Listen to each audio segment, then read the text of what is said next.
So I'm here early at UCLA waiting to pick up Jace, and I thought I would make a video. I like to share on here things that I would have loved to hear from a parent when I was going through it.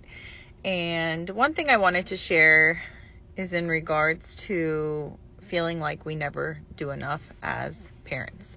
I know that this goes for parents of neurotypical kids and parents of autistic kids, but in particular, when your kid is not reaching certain milestones, it can feel a lot like it's our fault. And I want to say that it is not.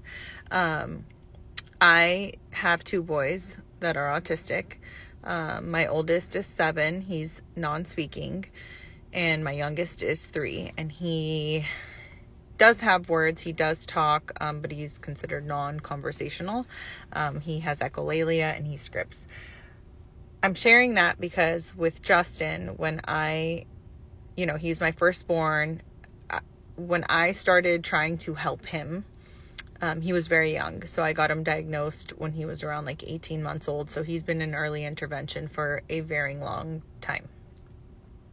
I've done flashcards, I've done PECs, I've done sign language, and he's had his AAC device since he was 2, and it's all been extremely challenging for Justin.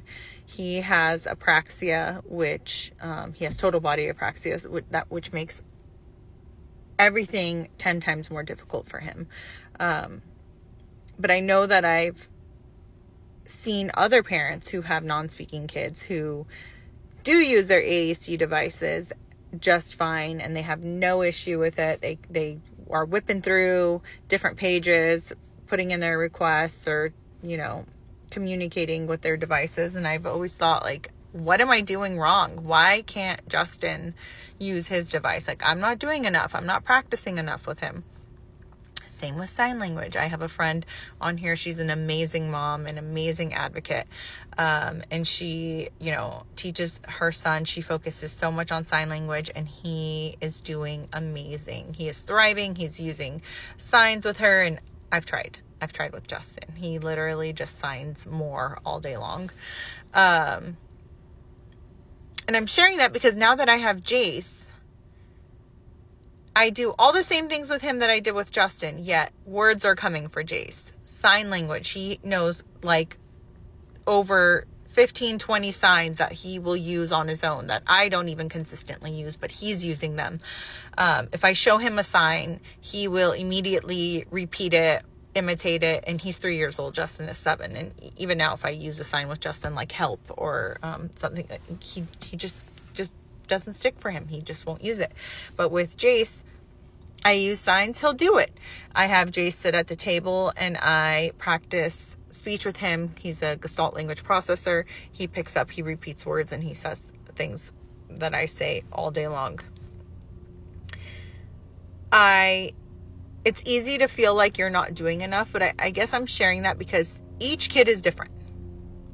If you're doing all the things for your child and they're in early intervention and you are trying your best to help them, catch up to their peers or just help them learn, then you are doing enough. It is not your fault if your child is struggling to use their AAC device, struggling to, they don't like using PECs, they won't do sign language back to you. That's not your fault. And it's not our kiddo's fault either. It's just harder for them. Justin has apraxia. It's so hard for him. He doesn't pick up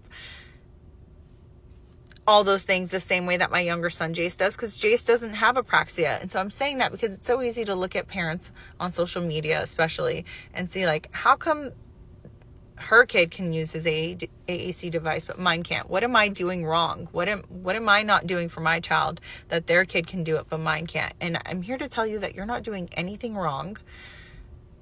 Or, it seems like common sense, right? Like some kids can just pick up on it and it's easy for them.